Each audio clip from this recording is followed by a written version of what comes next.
Hello friends, आप देख रहे हैं DDC academy YouTube channel, online और ऑफलाइन दोनों क्लास। तो आज हम वैसे रोजाना अभी तो नवोदय विद्यालय ही पढ़ रहे हैं, लेकिन आज की जो क्लास है हमारे नवोदय विद्यालय की, बेटा कौन सी 10वीं क्लास है ना। हमारे पार्ट का नाम मतलब 10वीं क्लास है, यानी 10वां पार्ट है। ठीक है, तो अभी तक हमने लगभग गणित के बारे में सीखा था, स्टार्टिंग करी थी। एक बार मैं रिपीट करना चाहूंगा कि गणितीय अंकों को समझना था हमने अंकों में और शब्दों में। फिर उसके बाद जोड़, घटाव, गुणा, भाग, लघुत्तम तक हम सीख चुके हैं, है ना। तो फिलहाल उसमें की कुछ सारी चीजें बाकी पड़ी हैं अपने, लघुत्तम, घनत्व में अंतर, वर्ग, वर्गमूल, सारी चीजें बाकी पड़ी हैं। लेकिन आज अपन थोड़ा सा हट करके टॉपिक उठाते हैं। तो जो ऑनलाइन मेरे प्यारे भाई बहन देख रहे हैं, आप सभी से बोलना चाहूंगा कि आप ये वाली बुक खरीद लें, है ना। ये वाली बुक का अध्ययन मैं करवा रहा हूँ, जिसका कोड नंबर है 32। दिख रही ना पूरी व्यवस्थित अंदर, है ना। इसका नाम है जवाहर उपकार की बोलते हैं इसको, जवाहर नवोदय विद्यालय प्रवेश निर्देशिका, और यहाँ पर इसके कोड लिखे हुए हैं। इस किताब की लैंग्वेज बहुत सरल होती है। इस किताब के माध्यम से एग्जाम में बहुत सारे प्रश्न उत्तर बैठते भी हैं और काफी बच्चों का सिलेक्शन भी हुआ है। तो आप इस बुक को ले लें, क्योंकि जैसे कि गणित के सवाल तो मैं जैसे बोर्ड पे प्रश्न लिख के बता रहा हूँ आप सभी को, लेकिन अंदर जैसे कि भाषा योग्यता जांच, यानी कि एक प्रकार से हम इसको पैसेज बोलते हैं, एक प्रकार से इनकी कहानी है और कहानी के आधार पे हम समझने जा रहे हैं। तो ये इसमें लिखा हुआ है। तब देखो, ये तो मैं क्लियर आप लोगों को बता नहीं सकता इसमें से और लिख भी नहीं सकता, लेकिन अगर आपके पास किताब है तो आप किताब खोल के बैठेंगे और मैं यहाँ से इसका उच्चारण समझाऊंगा तो निश्चित तौर पे आपको समझ में आएगा। तो आपको सबसे पहला काम तो है कि ये किताब खरीद लेना है और इस किताब का भाषा योग्यता जांच, यानी कि आप पहला पेज पलटाएंगे, दूसरा पेज पलटाएंगे, तो यहाँ पर फर्स्ट में तो है मानसिक योग्यता परीक्षा, जिसमें आकृतियां आती हैं, तो जिनका अध्ययन आप सभी को करवाएंगे धीरे धीरे जैसे समय आएगा। 10 प्रकार की आकृतियां होती हैं। अगर 100 का पूर्णांक आता है तो 50 नंबर की आकृतियां आती हैं, और 80 नंबर का पूर्णांक आता है तो 40 नंबर की आकृति आती है। बेटा आप सभी समझ रहे हो ना व्यवस्थित? पूरा मन लगा के कान खोलकर समझना है। तो ये आकृतियां बहुत सरल होती हैं। पूरा प्रयास करना है कि अगर 50 नंबर की आ रही है तो फिर 50 में से 50 नंबर लेकर के आना है। हमारा ये टारगेट चलना चाहिए। बहुत सिंपल है, सरल है, मैं समझाऊंगा। लेकिन आज मैं लेके आया हूं कि भाषा योग्यता परीक्षा के अंतर्गत, यानी कि सेकंड वाला पार्ट है। इसमें हर बार पेज नंबर 1 से ही आते हैं, जैसे कि देख रहे हैं 1 से 84 तक जो है मानसिक योग्यता परीक्षा का जो है 10 प्रकार की आकृतियां हैं, तो 1 से 84 पेज नंबर तक दिया हुआ है। उसके बाद 1 से 40 तक की जो पेज नंबर है, जिसमें शिक्षा समिति द्वारा जारी नमूने का प्रश्न पत्र अभ्यास 1 से 53, यानी कि जो ये एक प्रकार से वो अवतरण है, अनुच्छेद है 1 से लेकर के 53 तक, जिनको हम आज समझेंगे कि कैसे आते हैं, और आदर्श प्रश्न पत्र आता है। तो यहाँ पर जहाँ से हम आज इनको पढ़ेंगे, तो जैसे ही आप फर्स्ट बार में 1 से लगा के 84 पेज क्रॉस करेंगे, तो 84 की पेज के बाद में इस प्रकार से भाषा योग्यता की जांच आएगी। ये बहुत सरल है मेरे भाई, ये हिंदी में ही आते हैं और इनको आपको पढ़ना है। इस पेसेज को बेटा अभी निकाल लो, ये वाला पेज है ना, इसको पढ़ना है और पढ़ने के बाद में इसमें प्रश्न आएंगे तो उसके उत्तर अपने को देना है। ठीक है, आप लोगों को बता देता हूं मैं कि एक कहानी है, मान लिया जाए, और एक कहानी पूरी उसने सुना दिया और उसने 5 प्रश्न अपने को दे दिए। प्रश्न उसी कहानी में से देगा, हम उसको हल कर सकते हैं ना, 4 ऑप्शन भी रहेंगे उसके साथ। तो आज हम वही तरीका आप भी समझ रहे हैं इस क्लास में, है ना। तो देखिए, पहले सबसे ऊपर लिखा हुआ है भाषा योग्यता जांच, लिखा हुआ बेटा सबकी किताब में? यस। शाबाश। देखिए, अगर आप लोगों को कोई कहानी सुनाता है, किसी भी प्रकार की कोई कहानी सुनाता है और वो बोलता है कि यार मैं कहानी सुना दिया, मैं आपसे कुछ प्रश्न पूछ रहा हूं, तो आप लोग उसके जवाब दे सकते हो ना? यस। कि नहीं दे सकते हो? यस। बस यही काम तो यहाँ पे करना है। तो एक कहानी के तौर पे इसमें फर्स्ट वाला पैसेज ये दिया हुआ है कि शिक्षा समिति द्वारा जारी नमूने का प्रश्न पत्र। ठीक, अब एक उदाहरण के तौर पे दिया गया है कि प्रश्न पत्र 1 भाग 1 भाषा। ठीक, अब प्रश्न क्या बोल रहा है कि नीचे दिए गए पेरा को पढ़ें। पेरा मतलब पैसेज, यानी कि ये जो दिया हुआ है ना, इसको पढ़ना है और उसके नीचे दिए गए प्रश्नों के आगे विकल्पों से सही उत्तर चुने तथा उसके आगे दिए ABCD में से सही उत्तर वाले चिन्ह पर घेरा बनाएं। देखिए, ये बात बता रहा हूं परीक्षा वाली, यहां तो है नहीं। परीक्षा वाली घेरा वाली बात क्यों बता रहा है कि परीक्षा में जैसे कि मान लिया जाए इस प्रकार से प्रश्न आता है, 1 2 3 इस प्रकार से 100 प्रश्न रहते हैं। मैं इसका पूरा बाद में बताऊंगा, पर अभी इसने बताया ना, उसका मतलब मैं तुम्हें समझा रहा हूं। इसके सामने इस प्रकार से A B C और D, ठीक, ये उदाहरण है, उदाहरण के तौर पे मैं समझा रहा हूं। इस प्रकार जैसे पहला प्रश्न के A B C D, ठीक। अब हमने क्या किया, गद्यांश को पढ़ा, क्या किया, गद्यांश को पढ़ा, और पहले प्रश्न का उदाहरण के लिए कि B वाला सही है, क्या सही है, B वाला सही। तो B वाले पर इस प्रकार से हमें गोले का निशान लगाना है, पूरा घिस देना है। अब घिसते टाइम पर अपने को ध्यान रखना है, 3 चीजों को ध्यान रखना है। ये गोला पूरी तरह से घिसना चाहिए, इसमें थोड़ा बहुत भी इस प्रकार से बाहर नहीं जाना चाहिए, थोड़ा बहुत भी अंदर से खाली नहीं रहना चाहिए, इसमें किसी भी प्रकार का कोई अलग संकेत नहीं होना चाहिए।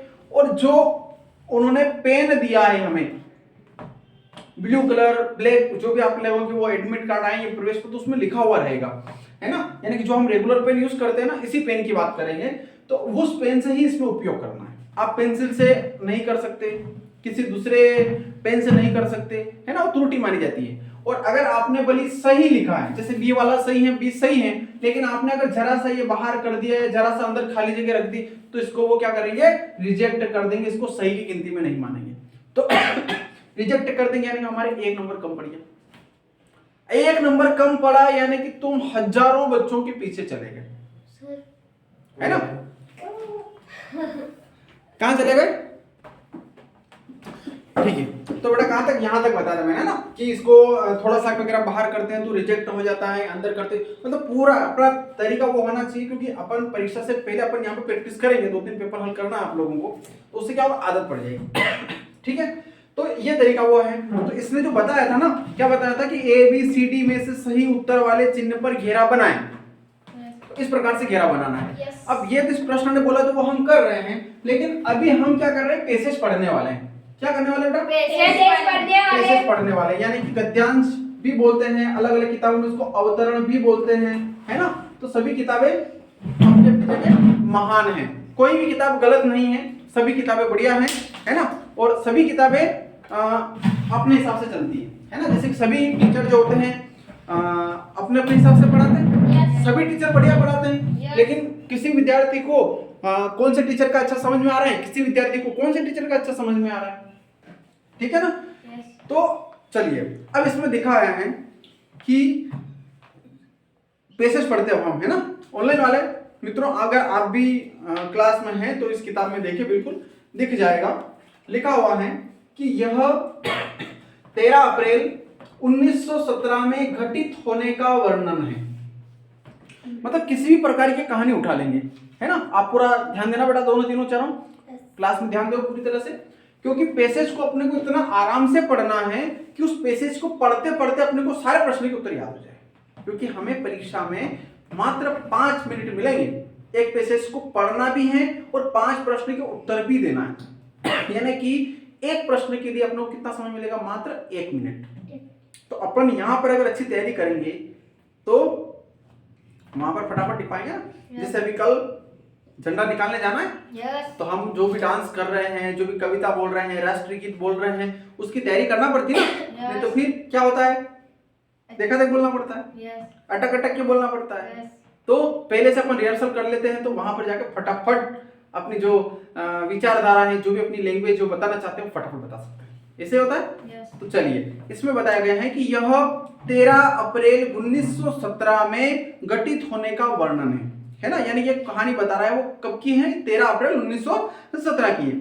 तो अमृतसर के निवासियों ने रोलेट एक्ट के विरुद्ध विरोध प्रकट करने के लिए एक शांतिपूर्ण सभा का आयोजित करने का निर्णय किया, है ना। ये जब हम आजाद नहीं हुए थे और हमारे भारत देश पर अंग्रेजों का राज था, है ना, अंग्रेजों का राज था, उस टाइम की बात है। अमृतसर हमारे भारत देश की एक जगह है। तो अमृतसर के निवासियों ने, निवासी का मतलब क्या होता है कि वहां पर रहने वाले लोग, जैसे कि संजीत के निवासी, तो संजीत में रहने वाले लोग, समझ में आ रहा है ना। तो अमृतसर के निवासियों ने रोलेट एक्ट के विरुद्ध, ये क्या कौन था, अंग्रेज एक ऑफिसर था, है ना। तो उनके नाम ऐसे होते हैं, समझ भी नहीं आते हैं, पता नहीं क्या, है ना। तो रोलेट एक्ट के विरुद्ध विरोध प्रकट करने के लिए। अच्छा, विरोध का मतलब क्या होता है? आंदोलन, है ना।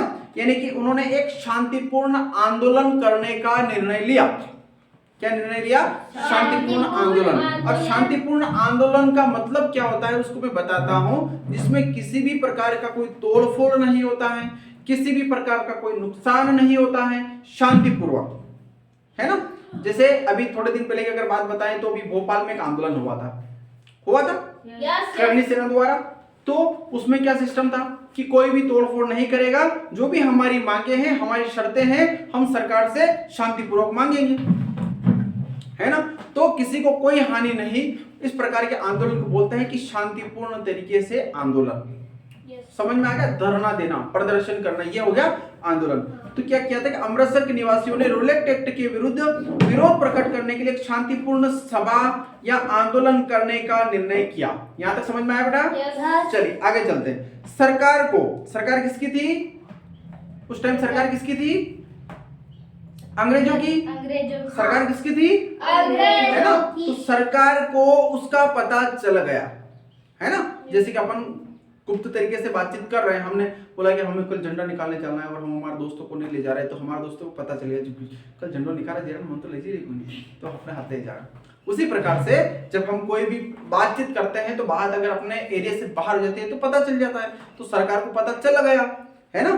तो अगर सरकार चाहती तो ऐसा प्रबंध करती कि यह सभा होने ही नहीं देती। यानी कि अंग्रेजी सरकार जो थी, अंग्रेज हुकूमत जो था, अगर वो चाहते तो इस आंदोलन को नहीं होने देते। समझ में आ रहा है ना? इस सभा को नहीं होने देते। क्यों नहीं होने देते? या तो सरकार पहले से उनको मना कर देती कि आप ये आंदोलन नहीं कर सकते, या फिर पहले से उनकी जो समस्या थी उसको बता देते, या फिर हो सकता है कि उनके सैनिकों द्वारा आक्रमण करवा देते, कुछ भी करती। तो सरकार चाहती तो ये सभा होने नहीं देती। इसमें बताया गया है। यहां तक समझ में आया? पर आगे क्या होगा उसको देखिए। लेकिन सरकार ने जानबूझकर का मतलब क्या होता है? एक तो गलती जानबूझकर है ना, एक तो जानबूझकर ही गलती करते, जैसे हम चलते चलते ठोकर खा जाते हैं तो गिर जाते हैं, तो वो क्या है कि जानबूझकर के नहीं हुई, वो चलते चलते ठोकर लगी और हम गिर गए। और एक चलते चलते जानबूझ ने भाटा की देता जीरा, पत्थर की देता जीरा, तो गिरेंगे ना, कभी कभी तो गिरेंगे। तो सरकार ने जानबूझकर 20-25 हजार लोगों को जलियांवाला बाग में एकत्र होने दिया। बाग का नाम क्या था? बाग यानी बहुत बड़ा बगीचा, जिसको नाम दिया गया था जलियांवाला बाग। क्या नाम दिया गया था? जलियांवाला बाग नाम दिया गया था। तो जलियांवाला बाग में एकत्र होने दिया, यानी कि सरकार ने क्या किया, जो आंदोलन कर रहे थे ना, जो सभा आयोजित कर रहे थे, उनको कुछ नहीं बोला। सरकार के दिमाग में क्या था कि सब इकट्ठे हो जाएंगे, उसके बाद में जो भी करना हो करेंगे। यानी कि सरकार ने पहले से कोई प्रस्ताव, कोई बात नहीं रखी थी। और क्या किया? एकत्र होने दिया, और बिना किसी पूर्व चेतावनी के सभा शुरू होने के तुरंत बाद मशीनरी गनों द्वारा अंधाधुंध गोलियां चलवाई। गलत काम किया ना? किया ना गलत काम? सरकार ने क्या किया? सभा का आयोजित कर रहे हैं तो कर लो, कोई दिक्कत नहीं है। कुछ बोला नहीं, कोई प्लान नहीं बनाया, सभी लोग बेचारे इकट्ठे हो रहे हैं, उनकी जो भी बात होगी, मांगे होगी, तो उसको करने के लिए, है ना। तो सभी लोग इकट्ठे हो गए और सरकार ने तुरंत आदेश दिया, तो सभी लोगों को, बेचारों को 20-25 हजार लोग इकट्ठे हो गए और सभी के ऊपर गोलियां चलवाई, तो सारे लोग शहीद हो गए, मर गए, है ना, वीर गति को प्राप्त हो गए। समझ में आ रहा है ना? तो इसी प्रकार से जो अंग्रेजी हुकूमत थी, अंग्रेजी शासन जो था, हमारे भारत देश का अंग्रेजों का गुलाम था, है ना, उन्होंने हर कार्य धोखे से किया था, है ना। इसीलिए कई बार कई हमारे देश भारत के जवान, नौजवान साथी लोग अपने भारत देश के लिए शहीद हो गए। तब 26 जनवरी आता है, 15 अगस्त आता है, हम उनको नमन करते हैं, है ना। क्यों करते हैं? क्योंकि उन्होंने अपने खुद की चिंता नहीं की, अपने घर परिवार की चिंता नहीं की, और अपने भारत देश के लिए उन्होंने अपने प्राण न्यौछावर करने के लिए वो हमेशा तैयार है। आजाद हिंद फौज, चंद्रशेखर आजाद, नाम सुना है? हैं? सुना है कि नहीं सुना है? तो ये कौन थे? तात्या टोपे, झांसी की रानी, है ना। तो ये सब जो हमारे भारत देश को आजाद कराने के लिए ये तत्पर और तैयार रहते थे। जैसे जैसे आप लोग आगे बढ़ोगे, सामाजिक विज्ञान के अंदर तुम्हें ये सब पढ़ने को मिलेगा, है ना। अगर आज सोशल साइंस, है ना। आज अगर हम स्वतंत्र हैं, अगर आज हम यहाँ पर सुकून की रोटी खा रहे हैं, सुकून से रह रहे हैं, तो वो किसकी देन है? जो वीर गति को प्राप्त हुए हमारे देश के नौजवान साथी, हमारे से बड़े, जिनको हम बार बार नमन करते हैं, जिनका कर्जा हम कभी नहीं चुका सकते हैं, उनकी देन है। आज भी हमारे यहाँ के नौजवान साथी भारत देश पर अपनी भारत माता की रक्षा कर रहे हैं, उनकी देन है। तब जाकर के हम यहाँ पर स्वतंत्र बैठे हुए हैं, क्योंकि बाहरी आक्रमणकारी आतंकवादी जब भी हमारे देश पर आक्रमण करने आते हैं तो सीधा उनका ढेर कर देते हैं। करते हैं कि नहीं करते? तब जाकर के हम यहाँ स्वतंत्र बैठे हुए हैं, नहीं तो बाहर के आक्रमणकारी यहाँ आकर के हमें हमारा जो भी खाना पीना है, संपत्ति छीन लेकर हमें गुलाम बना देंगे। तो विदेशी नीतियां ये होती है। समझ में आ रहा ना? इसका छोटा सा टॉपिक था, मैंने आप लोगों को बताया है। जैसे बहुत सारे विदेशी हमारे यहाँ पर आए, जैसे कि महाराणा प्रताप जी ने भी अकबर से लड़ा था। किताबों में बताया गया कि अकबर महान था, अकबर महान था। आप लोगों ने नाटक देखी है ना? यस, देखिए ना, अकबर ने नहीं, अकबर बीरबल, महाराणा प्रताप के नाटक थे। उस अकबर बीरबल वाले उस नाटक में गलत है ना? उसमें यूं बताया गया अकबर महान था, लेकिन अकबर कभी भी महाराणा प्रताप के सामने आकर के लड़ाई नहीं लड़ा, क्योंकि महाराणा प्रताप इतने खतरनाक थे कि अकबर को सीधा यमपुरी पहुंचा देते। समझ में आ रहा है ना? और दूसरा डर क्या था अकबर को? एक दो बार लड़ाई भी हुई अकबर की और महाराणा प्रताप, तो अकबर हारा। फिर जैसे जैसे अकबर बड़ा होता है, देखो मैंने भी नाटक में देखा है, मैं भी किताबें पढ़ता हूँ, आप लोग भी जैसे जैसे बड़े हो रहे किताबें पढ़ना। तो उस किताब में वो अकबर जो था वो एक कहीं जो जानकार व्यक्ति थे वहां पे गया था। उन्होंने बताया कि मैं महाराणा प्रताप को किसे मारूं। महाराणा प्रताप को क्यों मारना चाहते थे? इसलिए मारना चाहते थे कि वो चित्तौड़ पर राज करना चाहता था। पूरा, हाँ, पूरे देश का एक ही राजा अकबर, उसका एक लक्ष्य था कि मुझे पूरे भारत देश को जीतना है, लेकिन वो सिर्फ चित्तौड़ का किला नहीं जीत पाया। फिर बाद में क्या हुआ? हमारे अपने बहनों भी कुछ धोखा किया, है ना? तो फिर जाकर के लास्ट में जाकर के चित्तौड़ पर उसका कब्जा हुआ। फिर महाराणा प्रताप ने क्या किया? जब साथ कुछ था नहीं, जो कुछ था सब नष्ट हो गया, विनाश हो गया, फिर जंगलों में रहे, है ना? जो आज हमारे यहाँ पर आते हैं ना, वो नहीं, हमारे यहाँ पर आते हैं ना, जिनको अपन गाड़ोलिया बोलते हैं, हाँ सर, गाड़ियां लेकर के, वो उन गाड़ियों के साथ में महाराणा प्रताप ने युद्ध किया, है ना? उनको गाड़ोलिया लोहार बोला जाता है। वो भी एक लोहार है, लोहार जो चिमटा बनाते हैं, चम्मच बनाते हैं कि नहीं बनाते हैं, बहुत सारे लोहे के आइटम बनाते हैं, उनको गाड़ोलिया लोहार बोला जाता है। उनके साथ महाराणा प्रताप ने और अपने नई सेना के साथ में अंग्रेजों से अकबर की सेनाओं से युद्ध किया।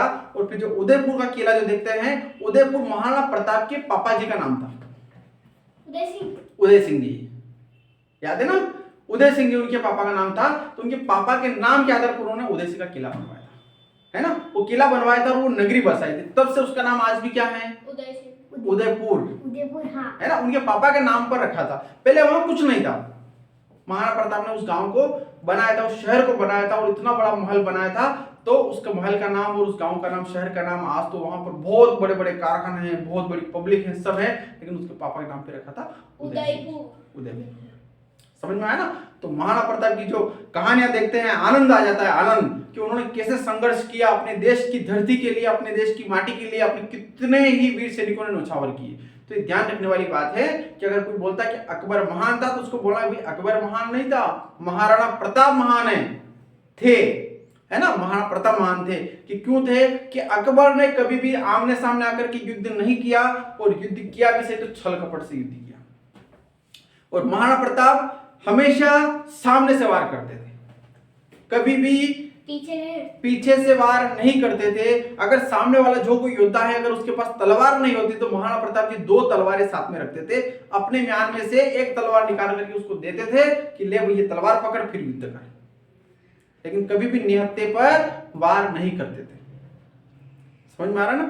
तो ये महाराणा प्रताप जी की कथा है और सत्य है। आज हम चित्तौड़ जाते हैं, चित्तौड़ का किला देख करके आते हैं, कितनी बड़ी बड़ी दीवारें हैं वहां पे, हैं? वहां पे कालका माता, जो अपन अफीम डोला जो लूनी चुन्नी करा और कालका माता का पूजा अर्चना करते हैं, वो कालका माता वही है। समझ में आ रहा ना? तो ये बहुत बड़ी बड़ी सत्य कथाएं, है ना? मतलब हमारे देश के लिए अनेक अनेक, हम तो कुछ बता भी नहीं सकते उनके बारे में। इतने सारे हमारे देश के योद्धा हुए जिन्होंने अपने भारत देश पर किसी विदेशी आक्रमणकारी से बचाने के लिए मरते दम तक, अपने शरीर की लास्ट बूंद तक युद्ध किया। समझ में आ रहा है ना? तो ये पैसेज हमने पढ़ा है, ठीक है। अब इस पैसेज जब पूरा समझ में आया, इसका अपन शॉर्टकट मतलब समझे तो क्या समझे? 13 अप्रैल 1917 में एक घटना घटित होने का वर्णन है, जिनमें अमृतसर के सभी साथियों ने मिलकर के एक रोलेट एक्ट के विरुद्ध एक आंदोलन सभा आयोजित करने का निर्णय लिया। इस सभा का पता सरकार को चल चुका था, है ना? सरकार को चले जाता ना, है ना? लेकिन सरकार चुपचाप थी। सरकार ने उन सभी लोगों को इकट्ठा होने दिया। जैसे वो इकट्ठा हुए, सरकार ने आदेश दिया कि 20-25 हजार लोग जैसे इकट्ठे हुए, सभा शुरू हो गई और अंधाधुंध गोलियां चलाई गई, जिसमें बहुत सारे हमारे जवान साथी वहां पर वीरगति को प्राप्त हो गए, शहीद हो गए। समझ में आ गया ना? इस प्रकार की शॉर्टकट मैंने पूरी याद हो गई है। अब इसमें प्रश्न दिया गया है ना? अब हमारा लक्ष्य क्या था कि प्रश्नों के उत्तर देना है। तो लक्ष्य क्या है कि जलियांवाला बाग कहाँ स्थित है? अमृतसर में स्थित है, दिल्ली में स्थित है, लाहौर में या फिर पोरबंदर में? अमृतसर में स्थित है। कंफ्यूज होने की आवश्यकता तो नहीं है ना? लाइट समझ में आ जाएगा? शाबाश। अगला प्रश्न है कि अमृतसर निवासियों ने कैसी सभा आयोजित की? शांतिपूर्ण, है ना? इसमें दिया गया है 4, एक तो राजनीतिक, एक सांस्कृतिक, एक क्रांतिकारी और एक शांतिपूर्ण। है ना? शांतिपूर्ण से मतलब कि किसी भी प्रकार का कोई वाद विवाद नहीं, किसी भी व्यक्ति का कोई नुकसान नहीं, है ना? चलिए अब अगला बात आते हैं कि युद्ध का विलोम शांति है ना? युद्ध का विलोम क्या है? शांति। तो युद्ध में अशांति होती है, विनाश ही विनाश होता है ना? तो युद्ध का विलोम शांति है, तो विरोध का विलोम क्या होगा? सहयोग होगा। देखिए विरोध का मतलब क्या होता है मैं बताता हूं। जैसे कि 2 मित्र हैं, ठीक है? क्या है? 3 मित्र को मान के चलें। 3 मित्रों को बढ़िया समझ में आएगा, है ना? 3 मित्र कौन है? ए, बी और सी। 3 मित्र हैं। अब ये कुछ काम करना चाहता है, ये बोलता है कि मैं नवोदय विद्यालय में फॉर्म भरूं। क्या बोल रहा है बी वाला मित्र? मैं नवोदय विद्यालय में फार्म भरूं, ठीक है। तो अब ए वाला क्या बोल रहा है कि नहीं, तू नवोदय विद्यालय में फार्म मत भर, तू पास नहीं होगा, तेरी इंसल्ट हो जाएगी, तू फेल हो जाएगा। क्या बोलेगा ए वाला? क्या बोलेगा? मतलब कहने का ये है कि इसके विरुद्ध जा रहा है, इसके विपरीत जा रहा है, यानी कि जो काम कर रहा है उस काम को करने नहीं दे रहा है। तो इसको क्या बोलते हैं हम? विरोध। समझ में आ गया? लेकिन इस सी वाला मित्र क्या बोल रहा है? अरे जो होगा देखा जाएगा, तेरा सिलेक्शन होगा तो फॉर्म तो भर, मेहनत तो कर। बिना मेहनत के तो कुछ भी संभव नहीं है। बिना मेहनत के तो खाना भी नहीं खा सकते। खा सकते हैं क्या? बिना मेहनत के तो खाना भी नहीं खा सकते हैं। मेरे दोस्त तू फॉर्म भर, अच्छी तैयारी कर, तेरा सिलेक्शन होगा, तुझे बहुत कुछ सीखने को मिलेगा। तो ये क्या हो गया? सहयोग, यानी कि साथ। इसका साथ दे रहा है और ये इसका विरोध कर रहा है। समझ में आया? भूल जाओगे? Very good. अगला, जलियांवाला बाग में गोलियां बरसाने से पूर्व सरकार का क्या कर्तव्य था? चेतावनी देना, है ना? सरकार का कर्तव्य था कि पहले उनको बताएं कि भाई तुम्हारी समस्या क्या है, हम यहाँ से चले जाओ, सभा आयोजित मत करो, हम गोलियां बरसाएंगे, तुम्हें मारेंगे, पीटेंगे, कुछ भी करेंगे। लेकिन सरकार ने ऐसा नहीं किया। तो सरकार का कर्तव्य था कि वो एक बार कम से कम उनको एक बार चेतावनी अवश्य दे दे। समझ में आया? अगला है, जलियांवाला बाग नरसंहार का शोक किस दिन मनाया जाता है? 13 अप्रैल को। क्योंकि इसमें दिया है स्पष्ट कि 13 अप्रैल को ही सभी लोग इकट्ठे हुए थे, उस दिन घटना घटी थी, है ना? फर्स्ट में वही है ना? तो जैसे हम इसको देखेंगे तो अपने को अंदाजा लग जाएगा कि 13 अप्रैल को ही ये नरसंहार का मतलब क्या होता है? विनाश ही विनाश। नरसंहार का मतलब क्या होता है? नरसंहार, विनाश ही विनाश। समझ में आ रहा है ना? तो नरसंहार का शोक का मतलब क्या होता है? दुखी, है ना? दुख प्रकट करना। तो जलियांवाला बाग नरसंहार का शोक किस दिन मनाया जाता है? 13 अप्रैल को मनाया जाता है। समझ में आ गया बेटा? Yes. इस प्रकार से हमारी किताब में जितने भी सारे पेसेज हैं, जितने भी सारे गद्यांश हैं, हमें उसको पढ़ते जाना है और जैसे उसके उत्तर को समझते जाना है। समझोगे ना? यस पक्का? यस। चलिए, सर कल 2 करके ये 2 और पीछे ये वाले करके चाहिए। नहीं करना नहीं, मैं प्रत्येक गद्यांश को तुम्हें समझाऊंगा, क्योंकि अपने ऑनलाइन वाले मित्र भी तो समझ रहे हैं अपने साथ साथ में। ठीक है, तो आज की क्लास में ऑनलाइन वाले मित्रों ये था हमारा एक उदाहरण के द्वारा दिया गया गद्यांश था जो मैंने आपको समझाया है। फिर हम कल इसी तरीके से आएंगे इसी टाइम पर ऑनलाइन, आपको क्लास मिल जाएगी, हम कुछ ना कुछ जरूर सीखेंगे। अगर आप भी नवोदय विद्यालय पढ़ रहे हैं, काफी दूरी पर हैं, तो चैनल को हमेशा देखा करें, और अगर आसपास संजीत के आसपास से हैं तो कृपया करके संजीत आप अवश्य आए, यहाँ पर बैठ करके अध्ययन करें और चैनल को सब्सक्राइब भी जरूर कर दें। धन्यवाद, मिलते हैं फिर अगली क्लास में।